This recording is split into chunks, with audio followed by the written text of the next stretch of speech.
Hello everyone, my name is Kenny. I'm with Robinson Handy and Technology Services, and this video is for the homeowners.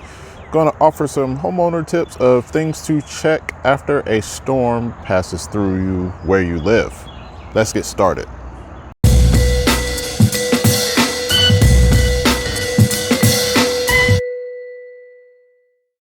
Thank you for checking out this video. If this is your first time to the YouTube channel, please consider subscribing. And if you're watching on Facebook, please give this page a like. All right, as most of you know, a storm rolled through the southeastern United States overnight last night. And for those of you that are watching later, this happened on March 30th, 2022. And after a storm, there are things that you need to check to make sure that the storm has not caused damage, not only to your house, but to your property in general. First things first, check the exterior of your house, in particular, the roof. And the reason I say check the roof is because, well, not just the roof, but in particular the exterior of the house. The reason being is when storms roll through, even if they don't have tornadoes, sometimes they do collect debris as they pass through. And if you're not careful, that debris can actually get launched out of the storm and land on your house. If it is more of a threat if there's actually a tornado that passes near your house, like your house didn't even have to be directly impacted or hit by the tornado, but if the tornado passes near your house, it can be just as bad as if your house took a direct hit. One example of this is I had a friend that lived in Fultondale, and the tornado that passed through in 2011 went past her house, missed her house probably about a quarter to half a mile, if not a little bit more than that. And so she thought, okay, the storm is past, all is good. Well, sometime after that, the smoke detectors started going off. And if you are familiar with smoke detectors and how they are wired up in a modern house, when one of them goes off, all of them go off because they're all connected to each other. So after getting over the panic of a tornado missing their house, now all of a sudden all the smoke detectors are going off and has no idea what to do. Eventually she gets them turned off by flipping the breaker. And it's like, all right, don't know what that was about, but we're all good. The following morning when daylight came up, she went in and checked the exterior of her house, and come to find out, the tornado had picked up debris.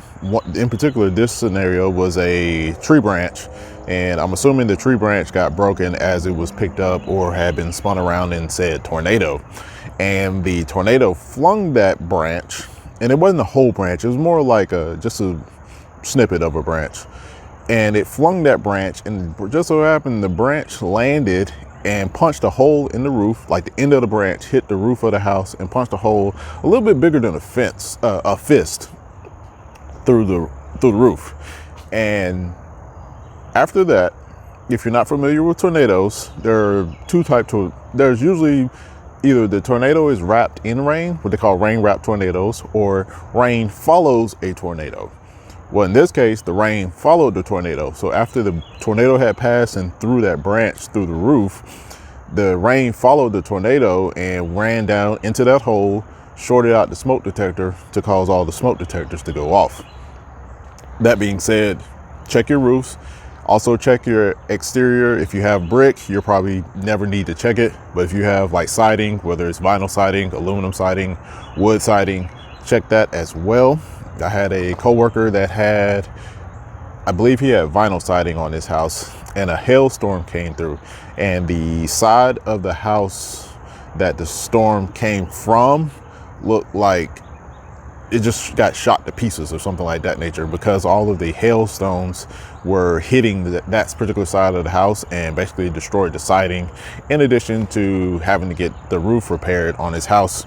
He had to end up filing an insurance claim to get all that fixed and whatnot. So check the exterior, roof, siding, windows. Usually your doors are not going to have a problem, but check those too.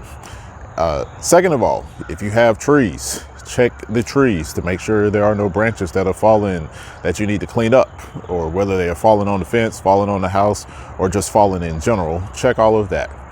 If there are branches that you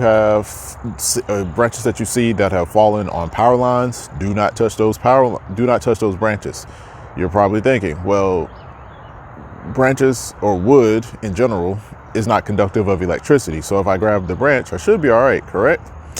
No, because depending on that species of tree, that species of tree could actually hold water in the branch.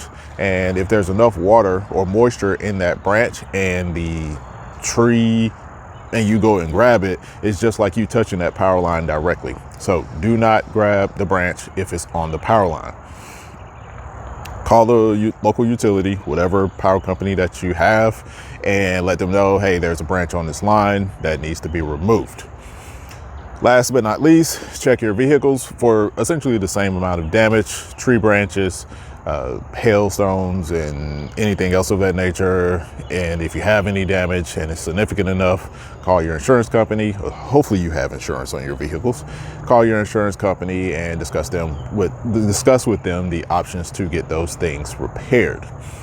So just to recap, check the exterior of your house, especially the roof. Check for branches and trees, and if there are any damage to any local utilities. And third, check the vehicles that you have. Now, I'll add one other point to what I've previously mentioned. If there are branches on the power lines and those power lines on the ground, do not touch them. It's a common misconception that, hey, this power is not sparking, all the lights in the neighborhood are out, this power line is dead, which in some circumstances, yes, is true.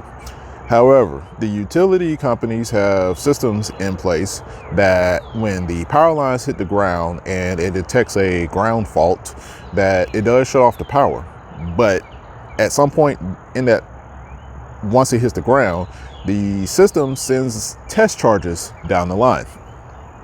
And what it is basically a turning on of the switch for like 1 second and turning it back off.